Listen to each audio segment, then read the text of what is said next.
इसे हम हिंदी भाषा में झोपड़ी बोलते हैं और इसे इंग्लिश में हट बोलते हैं। इसे हम हिंदी भाषा में वृक्ष घर बोलते हैं और इसे इंग्लिश में ट्री हाउस बोलते हैं। इसे हम हिंदी भाषा में नाव घर कहते हैं और इसे इंग्लिश में बोट हाउस बोलते हैं।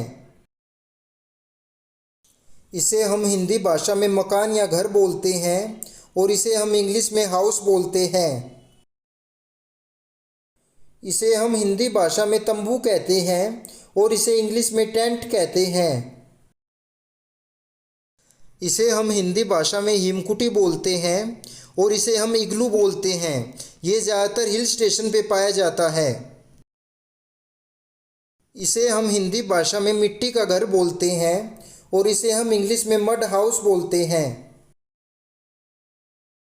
इसे हम हिंदी भाषा में हवेली या कोठी कहते हैं और इसे हम इंग्लिश में मैंसन कहते हैं। इसे हम हिंदी भाषा में महल कहते हैं और इसे इंग्लिश में पैलेस कहते हैं। इसे हम हिंदी भाषा में किला या दुर्ग बोलते हैं और इसे इंग्लिश में फोर्ट बोलते हैं। इसे हम हिंदी भाषा में प्रकाश गृह बोलते हैं और इसे इंग्लिश में लाइट हाउस बोलते हैं।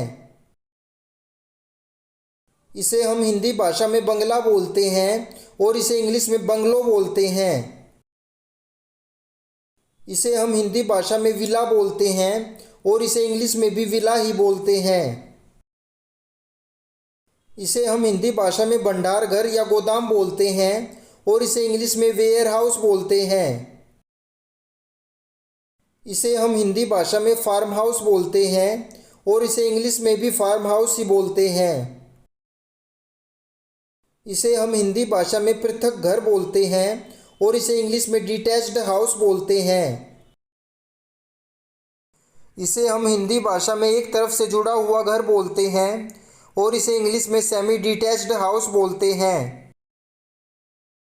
इसे हम हिंदी भाषा में फ्लैट बोलते हैं और इसे इंग्लिश में फ्लैट या अपार्टमेंट बोलते हैं। इसे हम हिंदी भाषा में खपरेल घर बोलते हैं और इसे इंग्लिश में टाइल्ड हाउस बोलते हैं। इसे हम हिंदी भाषा में सीढ़ीदार घर बोलते हैं और इसे इंग्लिश में टेरेस हाउस या रो हाउस बोलते हैं। इसे हम हिंदी भाषा में पैरवासा घर बोलते हैं और इसे इंग्लिश में स्टिल्ट हाउस बोलते हैं। इसे हम हिंदी भाषा में द्विखंडीय मकान बोलते हैं।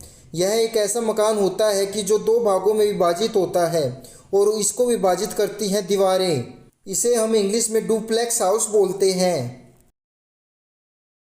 इसे हम हिंदी भाषा में छात्रावास कहते हैं। यह एक ऐसी जगह होती है जहाँ पर छात्र रहते हैं और इसे हम इंग्लिश में डॉर्मिटरी बोलते हैं। इसे हम हिंदी भाषा में खलियान बोलते हैं। खलियान खेत या फील्ड में एक ऐसी जगह होती है जहाँ पर हम अनाज या पशुओं को रखते हैं। इसे हम इंग्लिश में बार्न कहते हैं। इसे हम हिंदी भाषा में भूतिया घर बोलते हैं और इसे इंग्लिश में हॉन्टेड हाउस बोलते हैं।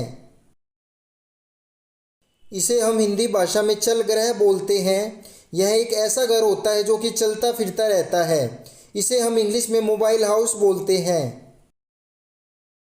इसे हम हिंदी भाषा में मकान बोलते हैं।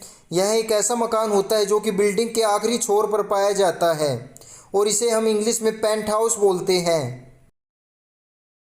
इसे हम हिंदी भाषा में बहुमंजिला मकान बोलते हैं और इसे इंग्लिश में मल्टी स्टोरी हाउस बोलते हैं।